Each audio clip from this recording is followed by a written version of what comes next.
उत्थान एवं पतन का गति चक्र। श्री रामचरण महेंद्र, MA। संसार की जातियों, राष्ट्रों के उत्थान पतन व्यक्तियों, कुटुंबों, बड़े बड़े परिवारों की उन्नति एवं अवनति का एक क्रम है, एक चक्र है। यदि हम ऐतिहासिक दृष्टिकोण से व्यक्तियों, परिवारों, जातियों, राष्ट्रों के उत्थान एवं पतन का निरीक्षण करें तो हमें प्रतीत होता है कि प्रत्येक राष्ट्र, परिवार तथा व्यक्ति के उत्थान का कारण उसमें रहने वाले व्यक्तियों के गुण हैं। प्रायः प्रत्येक समुन्नत राष्ट्र या परिवार में एक ऐसा अद्भुत परिश्रमी या प्रतिभाशाली व्यक्ति होता है जिसके परिश्रम, त्याग, बलिदान, सतत उद्योग एवं अथक परिणाम के फल स्वरूप वह राष्ट्र या परिवार समुन्नत होता है। उसका क्रमिक विश्वास होना प्रारंभ होता है और उसी के जीवन में वह उन्नति के शिखर पर पहुंच जाता है। जब तक परिश्रम, प्रतिभा एवं सतत उद्योग की यह आधारशिला दृढ़ता से जारी रहती है, वह व्यक्ति जीवित रहता है। तब तक वह परिवार या राष्ट्र पुष्पित, फलित और समृद्धिशील रहता है।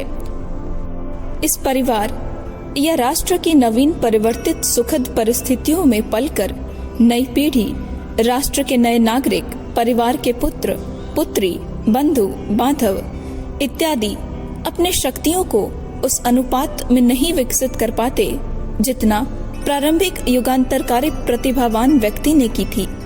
उनकी शक्तियां क्रमशः क्षीण होनी प्रारंभ होती हैं। वे परिश्रम या जागरूकता का महत्व नहीं समझते। वे विलास प्रियता में निमग्न होकर अर्जित धन, संपत्ति, प्रतिष्ठा, संचित साख का अनुचित लाभ उठाने का प्रयत्न करते हैं। नई अविकसित पीढ़ी के युवक युवतियों पर भी जब तक बुजुर्ग या आध्यात्मिक शक्ति संपन्न महापुरुष की छाया रहती है, परिवार या राष्ट्र ज्यों का त्यों रहते हैं। इसके नहीं होने पर न उसका आगे उत्थान चलता है न पतन होता है। महापुरुष या प्रतिभावान व्यक्ति की मृत्यु के पश्चात उसकी संतान या राष्ट्रपिता के देहावसान के बाद उस देश के नागरिक परस्पर लड़ते झगड़ते हैं, शक्ति या धन के लिए युद्ध तक होते हैं, भाई भाई लड़ते हैं और धीरे धीरे कुटुंब का पतन प्रारंभ होता है। अविकसित, अपरिपक्व व्यक्ति की संतानें प्रायः अर्जित धन, गौरव, प्रतिष्ठा या साख के महत्व को नहीं समझती। धीरे धीरे अगली पीढ़ियों में समृद्धि का चक्र नीचे आना प्रारंभ होता है। जैसे जैसे संतान या नागरिकों की शिक्षा, अध्यवसाय, परिश्रम की कमी होती है, वैसे वैसे पतन का चक्र नीचे की ओर आता जाता है। अंत में एक ऐसी स्थिति आती है जब परिवार या राष्ट्र के नागरिक साधारण स्तर पर आ जाते हैं। उनमें कोई विशेषता, प्रतिभा, जागरूकता या परिश्रमशीलता शेष नहीं रह जाती। वे अन्य लोगों की तरह मामूली से बनकर अन्य लोगों में मिल जाते हैं। पतन का चक्र अपनी निम्नतम स्थिति में आ जाता है। बहुत दिनों तक यह प्रसिद्ध कुटुंब विस्मृत सा रहता है। लोग उसे भूल जाते हैं, किंतु फिर एक असाधारण शक्तियों वाले बच्चे का जन्म होता है। वह अपने परिवार की अवस्था, प्रतिष्ठा, आत्मगौरव का अध्ययन करता है। उसके गुण ऊंचा उठने के लिए उत्प्रेरित करते हैं। चक्र की प्रगति इस बच्चे के साथ पुनः उन्नति की ओर चलती है। वह अपना वातावरण स्वयं निर्मित करता है। शक्तियों के विकास, दूसरों का अनुभव, अपना उद्योग, परिश्रम की दैवी संपदाएं साथ लेकर पुनः उत्थान और समृद्धि के चक्र को ऊपर उठाता है। फिर वह राष्ट्र, परिवार या देश सम्मुख होना प्रारंभ होता है।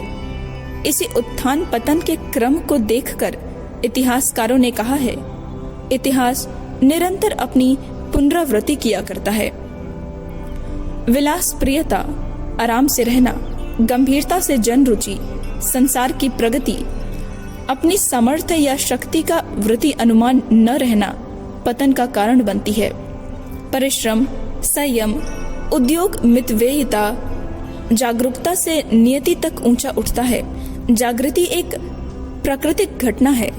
राष्ट्रों या परिवार की बीमारी और नींद मनुष्यों की कई कई पीढ़ियां तक रहती है। खल्डिया, इजिप्ट, रोम इत्यादि पुराने राष्ट्रों के नागरिकों के आचरण भ्रष्ट होते ही इनका अधः पतन होना प्रारंभ हो गया। परम वैभव संपन्न इजिप्ट की महारानी ने कितने पाखंड चलाए, अंत में क्या दुष्परिणाम हुए, यह इतिहास हमें स्पष्ट बताता है।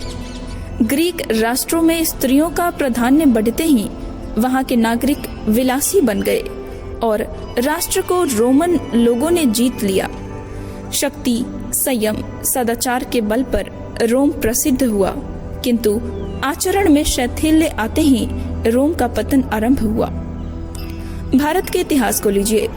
नए वंशों की नींव डालने वाले व्यक्ति जैसे कनिष्क, हर्ष, अशोक, चंद्रगुप्त मौर्य, शिवाजी, शेरशाह, बाबर इत्यादि शासक अद्भुत शक्तियों, परिश्रम एवं उद्योग से भरे हुए प्रतिभाशाली व्यक्ति थे। इन्हीं के साम्राज्य का पतन दुर्बल शासकों का विलासी, कमजोर, आराम मतलबी के कारण हुआ। नींव डालने वाला शासक प्रतिभा संपन्न, उद्योगी और परिश्रमी तथा नींव उखाड़कर पतन करने वाला व्यक्ति दुर्गुणों से युक्त, असंयमी, डरपोक, निकम्मे होते आए हैं। प्रकृति का कुछ ऐसा विधान है कि बड़े व्यक्तियों के पुत्र पुत्री उस कोटि के प्रतिभावान, संयमी, परिश्रमी, दूरदर्शी नहीं होते जितने उनके पिता थे। उन्हें समृद्धि का जो वातावरण प्राप्त होता है उनमें उनकी गुप्त शक्तियों का विकास रुक जाता है। क्योंकि बच्चों में पूर्व संचित समृद्धि, प्रतिष्ठा या धन संपत्ति को संभालने की शक्ति नहीं होती, इसलिए धीरे धीरे वह स्वयं हीनता की ओर जाते हैं। उच्च शक्तियों के साथ सांसारिक समृद्धि, प्रतिष्ठा, धन इत्यादि का अन्योन्याश्रित वृत्ति संबंध है। व्यक्तियों एवं परिवारों के उत्थान पतन में निरंतर नियति चक्र चल रहा है। बड़े परिवारों के व्यक्ति अपने बच्चों की शिक्षा, परिश्रमशीलता, जागरूकता, संयम के प्रति ध्यान नहीं देते। फलतः इनके बच्चे साधारण, अपरिपक्व, असंयमी रह जाते हैं और उनकी पीढ़ियों की संचित संपत्ति धीरे धीरे विनष्ट हो जाती है। कभी कभी देखा जाता है कि कुछ व्यक्ति और परिवार यकायक सट्टे, बेईमानी, काले बाजार या चालबाजियों के बल पर समुन्नत नजर आने लगते हैं, किंतु कलई खुलते ही उतनी ही तेजी से उनका पतन भी देखा जाता है। बड़े खानदान के लड़का लड़की रुपए का मूल्य नहीं समझते। वे उस अनुपात में परिश्रम नहीं कर पाते जिस अनुपात में उनके पूर्व पुरुषों ने किया था। धीरे धीरे उनके हाथ में आकर व्यापार शिथिल होते हैं। मूलधन भी खाया पकाया जाता है, खर्चे वैसे के वैसे ही बने रहते हैं, व्यापार नष्ट होता है और फिर वे परिवार उसी स्थिति में आ जाते हैं जहां से उनका उत्थान होना प्रारंभ हुआ था। इस नियति क्रम से युद्ध करने के लिए यह आवश्यक है कि प्रत्येक शासक नवीन शासकों को गुणी, परिश्रमी एवं प्रतिभाशाली बनाकर उनके हाथों में बागडोर सौंपे। पिता पुत्र को गरीबी का महत्व समझाए, रुपए की शक्तियां, सदुपयोग, परिश्रमशीलता और संयम इत्यादि सिखाए। कंधे मजबूत होने पर ही सब धन, यश, प्रतिष्ठा, जायदाद सौंपने में स्थायी ख्याति, प्रतिष्ठा स्थिर हो सकती है। उत्थान एवं पतन के चक्र को चलाने में प्रकृति बड़ी निर्दयी है, यह स्मरण रखिए। अखंड ज्योति, फरवरी सन 1954, पृष्ठ संख्या 11-12। हमारे YouTube चैनल विचार क्रांति दूत अखंड ज्योति पत्रिका को सब्सक्राइब करें एवं अगली वीडियोस प्राप्त करने के लिए बेल आइकन दबाएं। धन्यवाद।